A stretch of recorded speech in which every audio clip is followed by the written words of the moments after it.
Bonjour, nous avons vu dans la vidéo précédente comment calculer le MMA ou PMA, poids maximum autorisé, d'un véhicule articulé, tracteur plus semi-remorque. Cette fois-ci, nous allons faire pour un ensemble de véhicules, donc porteur plus remorque, que l'on appelle un train routier. Train routier ou que l'on appelle aussi tout simplement un camion remorque. Donc voici notre train routier, porteur plus remorque. Le principe est le même que pour le véhicule particulier. 3 points à vérifier.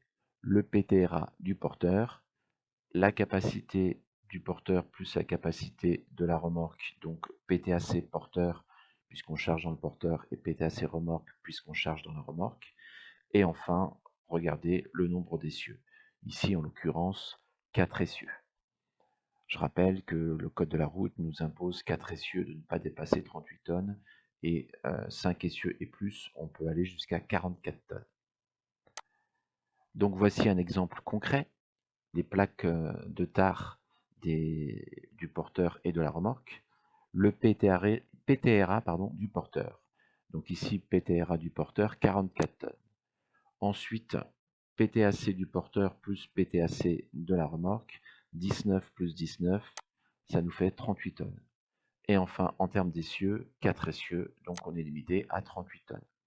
La plus petite des valeurs, c'est 38 tonnes, hein, que l'on retrouve dans les deux possibilités.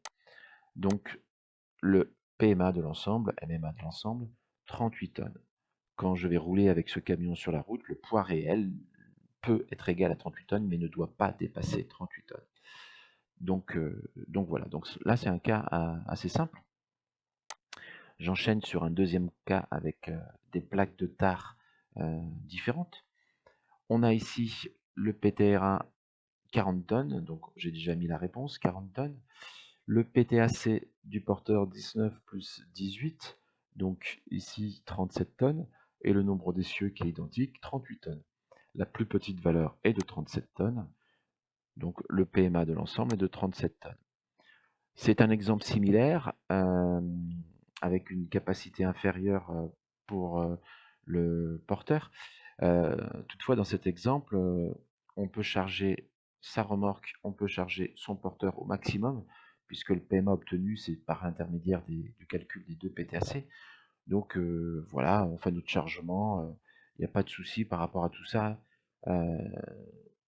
on n'est pas trop embêté. Maintenant, un autre exemple un petit peu différent. Cette fois-ci, on a un porteur avec un PTRA de 35 tonnes. Donc un PTRA qui n'est pas très élevé.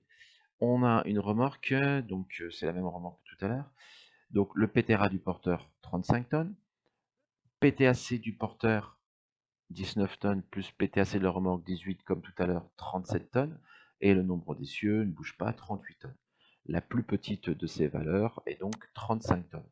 Donc cette fois-ci, le poids maximum autorisé pour rouler sur la route, c'est 35 tonnes. Mon poids réel ne pourra pas dépasser 35 tonnes.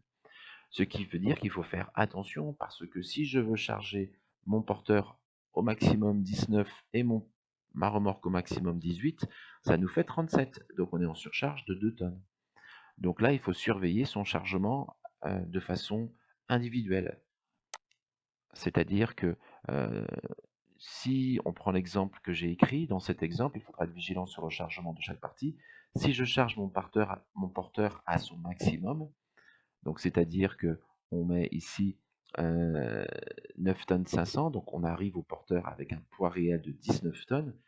Est-ce qu'on pourra charger la remorque au maximum et arriver à un poids réel de remorque 18? Non.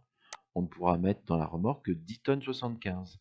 10 tonnes 75, ça veut dire que dans la remorque, il y aura 16 tonnes au total. La remorque fera 16 tonnes. Donc, on aurait pu aller jusqu'à 18, mais on restera à 16 tonnes. Puisque 16 plus 19, on arrive à 35. On n'est pas en infraction. Donc là, il faut regarder bien faire le calcul de chaque partie et de la totalité. Voilà. Et je vous dis à bientôt.